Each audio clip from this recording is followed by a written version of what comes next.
సైలెస్ fax దొరగారు పేరు విన్నారా? రైట్.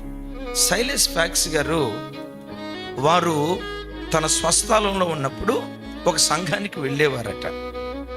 ఆ దైవజనుడి అనుభవాన్ని రాజారావు గారని అద్భుతమైన రచయిత తన పుస్తకంలో రాస్తాడు. అది 5,000 మంది కలిగిన సంఘం.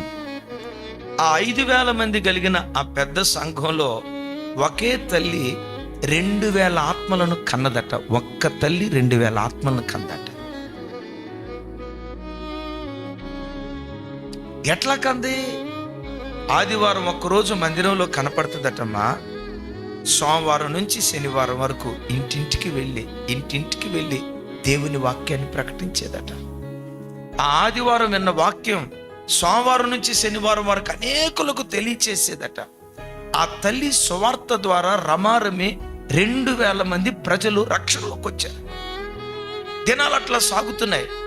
సడన్ గా ఏం జరిగిందో తెలుసా? ఆ తల్లి యొక్క 2 కాళ్ళకు ఒక అరుదైన వ్యాధి వచ్చి 2 కాళ్ళు చచ్చుబడిపోయినాయి. చచ్చుబడిపోయి మంచం మీద నుంచి లేవలేని స్థితిలో, అచేతన స్థితిలో మంచం మీద పండుకొని ఏడుస్తుందట. దేని కొరకు చెప్పమంటారా? కాళ్ళు చచ్చుబడిపోయినందుకు కాదు, నీ పని చేయలేకపోతున్నానయ్యా.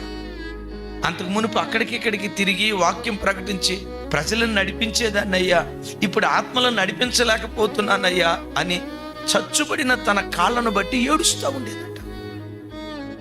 ఏ రోజు కూడా నా కాళ్ళు బాగు చేయయ్యా, నన్ను స్వస్థపరిచయ్యా అని దేవుణ్ణి అడిగింది కాదట.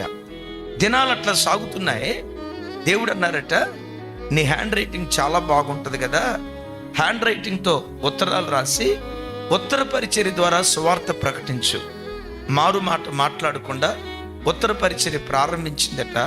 కొందరిని రక్షణలోకి నడిపించిందట. ఇలా ఉత్తర పరిచర్య చేసే రోజుల్లో సడన్ గా కాళ్ళకే జబ్బు వచ్చిందో 2 చేతులకు అదే జబ్బు వచ్చేసిందట. కాళ్ళు చేతులు 2 పూర్తిగా చచ్చుబడిపోయాయి.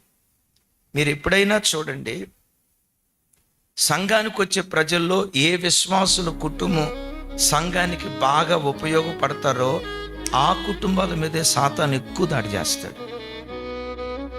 ఏ సేవకుడు దేవుని చేతిలో బలమైన పాత్రగా వాడబడాలని దేవుడు సంకల్పించారో వాళ్ళ మీదే సాతాను మరెక్కువగా పనిచేయటం ప్రారంభిస్తాడు.